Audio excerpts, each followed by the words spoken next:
Yo, what's good, my people? It's your boy, Big Chris, aka the Compton Animator, and I'm here to give you another WWE Smackdown review.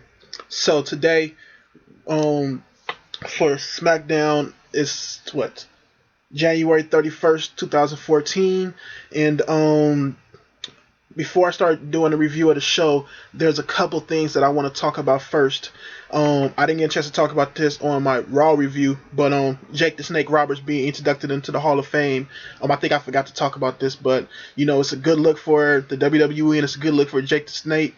And I'm proud of the dude. He ended up getting his life back together, and he's not following the movie The Wrestler anymore. And he doesn't have that thing anymore and stuff. I like, when he came out on Old School Raw, that was pretty cool. And, just seeing him doing all this stuff, with DDP and all this stuff is really good. And now seeing him going into the Hall of Fame is really cool as well. A lot of people were mad because he didn't get a entry into the Royal Rumble or something. But to me, to come back from what he came back from and to at least get a guest appearance on Raw, I think is good enough. He probably wouldn't even have been healthy enough to get into that ring and take a bump like falling out of the ring or something like that. But I think what he had was good enough, and that was cool for him. So next day I'm going to talk to you guys about is probably the biggest story of the week and probably the biggest story to start off this year. So, the big story is CM Punk walked out of the WWE. As far as we know, we don't really know what happened, to tell you the truth. There's so much speculation as to if he did or if he didn't walk out, if he's still with the company and stuff like that. Whether or not he fully said I quit or whatever. He still had a contract until July. But all the bullshit aside of if he isn't going, for me, him being gone or him actually leaving or to me, I actually want him to leave. I know I'm in the minority of this, and I know a lot of people may say, "Oh, shut up, dude." We won't CM Punk here. But if you look at the dude, he's hurt, man. CM Punk is fucking hurt. I can tell his mind isn't in it sometimes. Even though he goes out there and puts out 100% of what he have left, you can tell that the little bit he has left isn't, him. I was watching a couple of old matches of CM Punk, and you can tell that's not the dude, and he's hurt. He's hurt mentally and physically. He just needs to get back together. You can tell by the Royal Rumble where he spent all that time in the match, and most of the time he spent laying on the mat and stuff. The dude is hurt, so I think he needs some time off, and to evaluate where he's going to go from here. And I'm happy he's taking his time off. Big ups to the dude for making this decision. Better choice of making it now than later. So next we can start the SmackDown show, January 31st, 2014, and the show kicks off with Dolph Ziggler versus Antonio Cesaro for entry into the Elimination Chamber. So this match right here, it was a very fun, very athletic, very, just a really nice match right here. A great way to kick off tonight's SmackDown.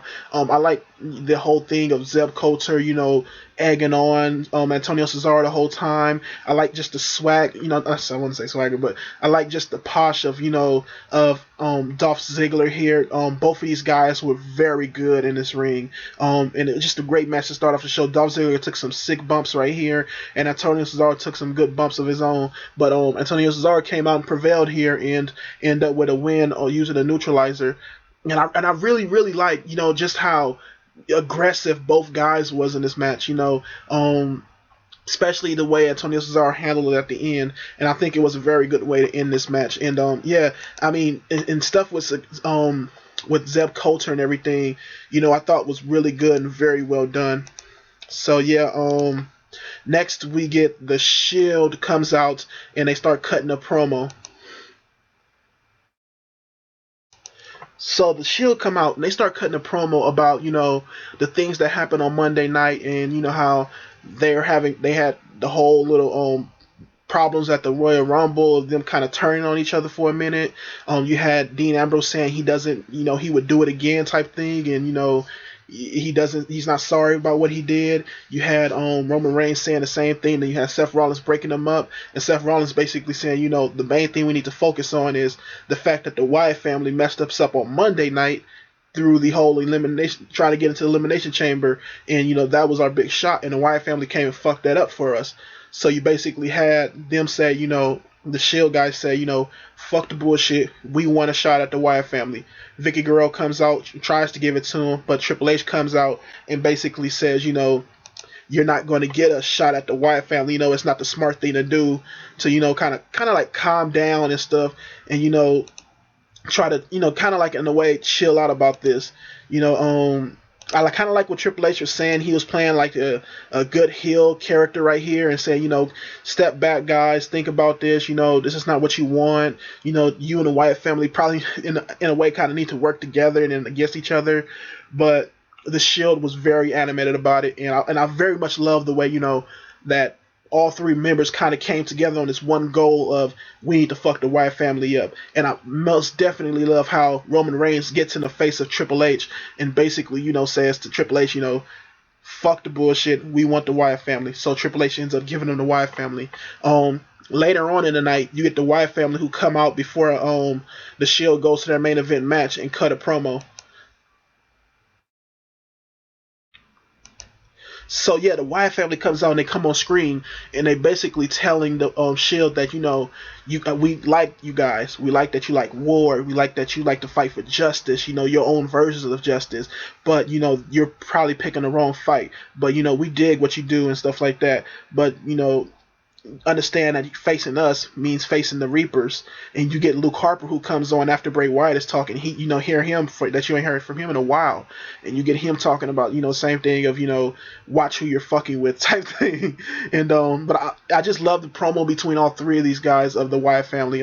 At the end you get Eric Rowan who just comes into the screen and says "run" creepily, and it was a very creepy promo. And I watched it like 3 times already, and I just love this promo, and I love the things that the Shield did at the beginning. Everything really really worked for all those guys. So yeah, the next match on the card was Fandango versus Xavier Woods. It was an okay match here. I think it was one of the better matches that Fandango's had with the Xavier Woods and Truth guys. And you had R-Truth sitting on the announcer table, and he was pretty funny with JBL, how they do their little hip hop thing on the announcer table. But yeah, I thought it was a pretty physical match. The crowd was into it. Fandango ends up coming out with the win here, and I like the match. You got Fandango who tries to attack Xavier Woods after the match, but R-Truth makes the save. So yeah, it was a pretty chill match. I like it. Next we get a match with the Primetime Players versus Curtis Axel and Ryback. It was a very quick match. I mean, it was nothing to it. It did what it was supposed to do and show that Darren Young is not really that good as far as what he's doing right now, and that he's kind of he's just not doing what he needs to do and stuff. And basically Ryback will just beat the shot of Darren Young, even bloody his mouth up for a minute. I think it's bloody his nose or something because he was busted open. And Ryback ends up getting the win here, but like it just pissed off Titus ONeil that he keeps losing and that they keep losing. So after that you get a Titus ONeil beatdown.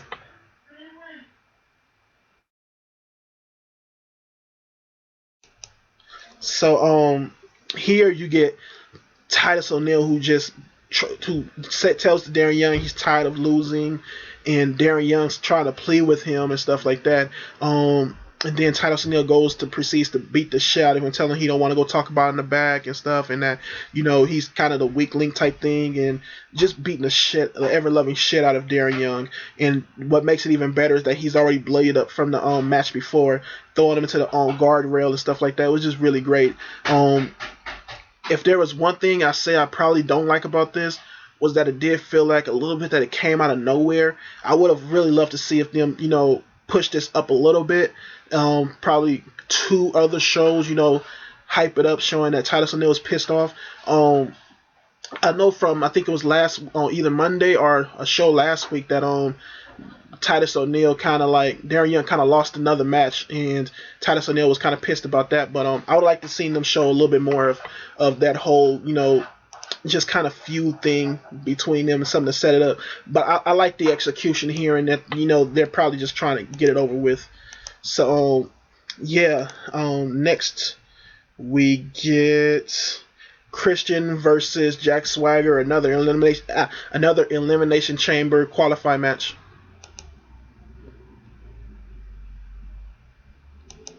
So this match here, I thought it was pretty chill. You had Colter on commentary. I thought he was doing pretty good on commentary. It was good to see Christian back, and even though he's been back several times, but it was good to see him back, and he had an okay match here with Jack Swagger. Jack Swagger did a good job of showing that he's not really paying attention to Zeb Coulter's rules and stuff like that. Zeb Coulter have to tell him over and over again to stop showboating and stuff like that, and to get your mind into the game and stuff. And it shows that Jack Swagger head isn't really into the game, and that's one of the reasons why he keeps losing. And also it did a good job of showing like the division of who's stronger in the group, because Antonio Cesaro won his match, and then you have here where Christian wins via pin, and I think he uses the frog splash here, which was interesting to see him use that. But it was a pretty okay match here, and like I said, I like Zeb Coulter on commentary here, and I like the ending of the match, and hopefully like to see where this leads with Antonio Cesaro and Zeb Coulter and all of them guys. And this is basically a card that you're gonna have for Elimination Chamber, for that Elimination Chamber match. These are the guys who's gonna be fighting in the match. So you're gonna have Antonio Cesaro, Sheamus, Randy Orton, John Cena, Daniel Bryan, and Christian. As far as the card goes here, I'm pretty okay with it. The four guys, everybody I'm okay with, really, except kind of Christian. I'm not sure if I'm okay with him being in this match, really, but just to add an extra guy, in there, I guess it's okay. I would have loved to see them add another heel in there. I would love it to be Brock Lesnar. Hopefully they can find a way to put Brock Lesnar in this match, but yeah. Next on the show, let's see. I believe this is the next match. Hold on, let's see. Oh, okay, yes. Damien Sandow versus Kofi Kingston. A pretty quick match here as well. I think it got some okay time here, but it was pretty quick. Kofi Kingston ends up beating Damien Sandow with a I think it's called the SOS or whatever the move is called. The one where he flips the guy. I didn't like the indie move that he used because he kind of botched it a little bit. I would have liked to see him do it at a little bit cleaner to especially get the win here, but I understand, everything is live TV and you can't have it every, all the time the way you want it. But it was an okay match. It was, very average to be itself, and I want to see where they go with the story of Damien Sandow's losing all the time. It's a little bit of an interesting story, and I really like to see where they go here from here. Next you get Cody Rhodes versus Road Dogg. In this match here with Cody Rhodes versus Road Dogg, it was a pretty chill match. I like everything that Road Dogg was doing here, and him kind of acting. I don't know if he was acting or it's really that you can't see this dude's age in this match, but it was a pretty physical match. That Cody Rhodes kind of made it physical here. You also had Cody Rhodes' arm that was messed up from Brock Lesnar beating the shot of him and his brother. So, they kind of played that into the match, and they showed a little bit of that before the match. I also like that, you just them, fighting for the tag team titles. It's kind of a good little story right here for both teams, and I'm actually really liking this whole little feud that they're having, and it's working very well for me. So Cody Rhodes ends up coming out here with the win here. Yeah, he comes out with the win here. Billy Gunn tries to interfere, I think. No, he tries to try to attack Cody Rhodes at the end, and Goldust ends up helping out, and they basically end up beating up the Outlaws all around the ring and stuff, and then you got a big ass stare off after the Outlaws that basically ran up the stairs, and you had Road Dogg laying down on the stage, it's all beat up and shit. So I'm interested to see what they do. They got a cage match on Monday, so I'm interested to see if this just was the Road Dogs getting a win for old time's sake, or is it actually them going to run with the titles for a minute and something's going to happen when Cody Rhodes and Goldust? So next we get a triple, a three on three tag team match with the Shield versus Daniel Bryan, Sheamus, and Rey Mysterio. So this match here was pretty fun.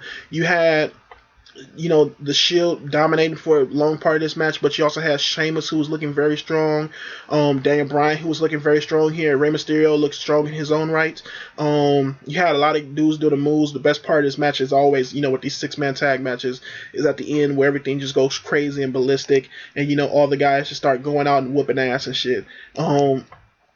I think I really like the Superman punch that Roman Reigns delivered onto Sheamus. You had Daniel Bryan who do it a running knee off the ropes onto I believe it was Seth Rollins, and then Sheamus also did a big boot to Ambrose, and at the very end you get Rey Mysterio, who's in the ring with Roman Reigns, trying to do a 619 but ends up eating a spear. So Roman Reigns and the Shield come out with the win here, and it was just a very entertaining match here, and I like to see that they're putting up the Shield all the way, but also the right guy took the pin, being Rey Mysterio, and it still made Sheamus and Daniel Bryan look really strong here, but it also in a way, kind of made the Shield look really strong as well by them getting the win. But the kind of the chaos of the match really led to them getting the win. Other than Daniel Bryan and Sheamus being weak here. So yeah, that was the show. I have to say I really liked this show. It was several of the matches were very good to me. I had a lot of fun watching the show. It never felt slow to me. It wasn't no Divas match on the show. They basically showed the Divas match from Raw. If I could talk about a Divas match real quick, I'll talk about the one that happened on Main Event.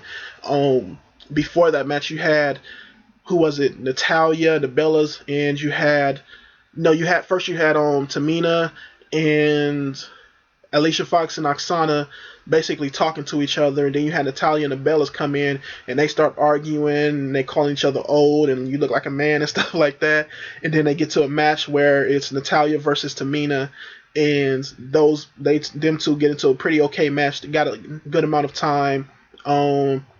I think it was Natalya came out with the win there, and AJ Lee and Tamina basically beat the shit out of her. The Bella, I think it was the Naomi and them try to run out and some shit like that. But it was a pretty good showing for all the Divas on Main Event, and hopefully they can put that shit on SmackDown and Raw, so we all can see, the majority of the people can see it, and not just be short segments or no segments at all on SmackDown. They just show a replay of Raw stuff. But yeah, as far as the SmackDown show goes, I really like the show. Like I said, it was no short parts in there. I like the way that everything went, and the whole thing of setting up the elimination chamber matches were cool. The qualifying matches for the elimination chamber were cool with Antonio Cesaro, Ziggler, and Jack Swagger and Christian.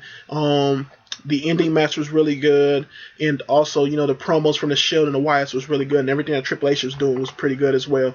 So yeah, thank you for watching. You can find all my links to contact me down below. Like, comment, subscribe. Please subscribe if you like the video. Please like if you like the video as well. I know these videos are a little bit long, but I like to talk, so what can I say?